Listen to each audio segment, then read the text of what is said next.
Assalamualaikum. तो hi guys, hope you are doing well. Finally we are back with other EBA course video.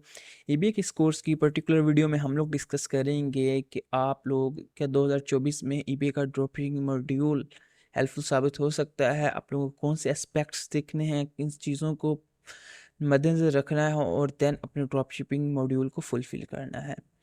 तो video start करने से पहले जिन्होंने अभी तक चैनल को सब्सक्राइब नहीं किया, please make sure to like share and subscribe my YouTube channel. EBA का डिटेल्ड कोर्स जारी है जिसकी ऑलमोस्ट 65 वीडियोस अपलोड हो चुकी हैं. तो जुड़े रहिए चैनल के साथ और वैल्यूएबल कंटेंट आपको मिलता रहेगा. तो आइए गाइस स्टार्ट करते हैं. अभी देखिए, ड्रॉपिंग मॉड्यूल में डिफरेंट एस्पेक्ट्स होते हैं कि आप लोगों ने किस वे से लेके चलना है. आजकल मुझे काफ़ी लोगों की क्यूरीज आती हैं कि अहमद भाई हमें ये गाइड कर दीजिए, हमें ये एरर आ रहा है, हम लोगों ने ये अकाउंट क्रिएट किया तो ये सस्पेंशन आ गई, या हमें MC011 का एरर आ रहा है, या आइटम लोकेशन की लिस्टिंग का एरर आ रहा है. तो सबसे पहले ड्रॉप शिपिंग का मॉड्यूल का कोर कंसेप्ट आप लोगों को समझना पड़ेगा कि एक्चुअल में वो चीज़ होती क्या है. ठीक है.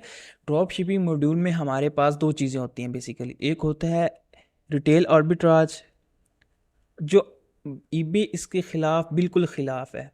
आर्बिट्राज का तो आप लोगों को पता है ना, एक प्रैक्टिस है जिसमें हम लोग एक मार्केट प्लेसेस से कम प्राइस की चीज़ उठा के दूसरी मार्केट प्लेस पे ज़्यादा में सेल करते हैं. Amazon.com पे जाते हैं. Amazon.com पे अगर हम लोग चले जाएंगे तो आप लोग यहाँ पे कोई भी सर्च कर लें, यार रैंडमली चीज़ें हैं. मार्वल मग में सर्च कर रहा हूँ. ठीक है, अभी यही हम लोग उठा रहे हैं. अभी ये देखें, ये कितने का है, $16 का है. अगर हम लोग यही इधर ईबे पे देखते हैं तो आप लोग देख सकते हैं कि ये कितने पाउंड का सेल हो रहा है. बाट सेल कितने का सेल कर रहे हैं, कोई 13-14 पाउंड का सेल कर रहा है. तो अगर हम लोग पाउंड टू डॉलर करें, देखिए अगर 14 पाउंड हो, देखिए ये कितने का, 17 का बन रहा है, 17.5 का. तो ये 16 का यहाँ पे सेल हो रहा है. तो डिफरेंट मॉड्यूल्स हैं लाइक. तो ये मैं तो आप लोगों को जस्ट फॉर से एक एग्जांपल दे रहा हूँ ना कि ये ऑर्बिटाज की आप लोगों को अंडरस्टैंडिंग करवा कि बेसिकली क्या है. बेसिकली आप एक प्लेटफॉर्म से कम प्राइस वाली चीज़ को उठा के दूसरे प्लेटफॉर्म पे हाई डिमांडिंग रेट पे उसे महंगा सेल करते हैं, कॉस्टली सेल करते हैं. तो ये हमारे पास रिटेल आर्बिट्राज है.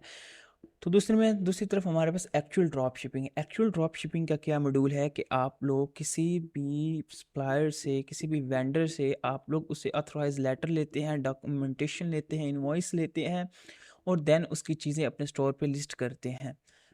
तो ये होता है एक्चुअल ड्रॉप शिपिंग. अब ईबे जो है वो रिटेल आर्बिट्राज के बिल्कुल ख़िलाफ़ है. लाइक जो हम लोग करते हैं ना, पाकिस्तानी के बगैर अंडरस्टैंडिंग के, कोई चीज़ पता नहीं है और अंधाधुंध बस ये अकाउंट क्रिएट कर लिया और धड़ाधड़ चीज़ लिस्ट कर दी. और और क्या हुआ कि कल को भाई साहब MC011 का एरर आ गया या आइटम लोकेशन का एरर आ गया. ये एरर आता है क्यों है, वजह क्या है इसकी. बेसिकली ये आप लोग रिटेल आर्बिट्राज करते हैं. रिटेल आर्बिट्राज में क्या होता है कि हम लोग रैंडमली लिस्टिंग उठा लेते हैं. हम लोगों को अब ये नहीं पता कि वो एक्चुअल लिस्टिंग जो हम लोग ने लगाई है, क्योंकि अमेज़ोन से अगर ड्रॉप शिपिंग कर रहे हैं तो अमेज़ोन उसकी जो है वो इन्वेंट्री नहीं शो करता कि वो एक्चुअल में वो जो सोर्स चीज़ है वो कहाँ से शिप हो रही है. तो आप लोगों को सोर्स का ही नहीं पता भाई साहब, तो आप लोग कैसे वो चीज़ सेल कर सकते हैं जब आपका अकाउंट 400 या इसके राउंड अबाउट पाउंड डॉलर्स में सेल करता है. तो ईबे का अकाउंट क्या करता है, आपके अकाउंट को फ्लैग कर देता है. फ्लैग मतलब ये एक टर्मिनोलॉजी है, लाइक आप लोगों को सस्पिशियस में डाल देता है. फिर वो क्या करता है, आपसे डिमांड करता है कि भाई साहब जो आप चीज़ सेल कर रहे हैं ये आपके पास है भी या अंधाधुंधी सेल कर रहे हैं, इसकी हमें इनवॉइस दिखाइए, इसकी हमें कोई चीज़ दिखाइए. तो आप लोग क्या करें, ऑनलाइन आर्बिट्राज में ये जो रिटेल आर्बिट्राज में ये बहुत रिस्की काम है. इसमें पता ही नहीं होता कि एक्चुअल में आइटम कहाँ से शिप हो रही है. अब देखिए ना, मैं अभी ईबे पे जाता हूँ, यहाँ पे मैं कोई चीज़ भी लिखता हूँ, सपोज करें ये आईफोन केस ही मैंने टाइप किया, आईफोन केस मैं टाइप कर रहा हूँ. तो ये देखिए कि मेरे पास ये मुझे लिखा हुआ है यहाँ पे कि मेरी भाई साहब यहाँ से शिपिंग जा रही है. अब देखिए, अगर आप अमेज़ोन से ड्रॉप शिपिंग कर रहे हैं तो आप लोगों को पता ही नहीं है कि भाई साहब आप लोगों की जो आइटम की लोकेशन है वो क्या है और आप लोगों ने जो ईबे पे अपनी लोकेशन है वो कौन सी डालनी है. तो इस तरह क्या होता है कि जो आप लोगों की जो प्राइस है और उसके अलावा जो आप लोगों की जो शिपिंग कन्फ्लिक्शंस आती हैं, तो इसमें क्या होता है, ईबे आप लोगों को सस्पिशियस में आपका अकाउंट फ्लैग कर देता है. ठीक हो गया। फ्लैग होता है तो देन आप लोगों के MC011 की सस्पेंशन आ जाती है, ताकि वो आपसे डिमांड करता है पे कि आप लोग अपनी दिखाइए इनवाइस कहाँ से शिप कर रहे हैं और डॉक्यूमेंटेशन हमें दीजिए सारा कुछ। तो ये चीज़ें हैं कि ईबे ऑनलाइन जो है रिटेलर आर्बिट्राज उससे बिल्कुल ख़िलाफ़ है। आप लोगों के पास अगर हाँ, अगर आप लोगों के पास हर चीज़ है, यानी कि आप लोगों के पास जो भी चीज़ सेल कर रहे हैं उसकी प्रॉपर वेंडर डिटेल्स है, प्रॉपर आप लोगों के पास ऑथराइज्ड लेटर्स हैं, तो देन आप रिटेल आर्बिट्राज कर सकते हैं, इसमें कोई हर्ज नहीं है, आप लोगों को कोई नुकसान नहीं है। लेकिन इस तरह ब्लाइंडली चीज़ लिस्ट करना और फिर कल कुला को कहना कि ये एरर आ गया है, हमें ये पता नहीं चल रहा, तो that's the reason behind that problem.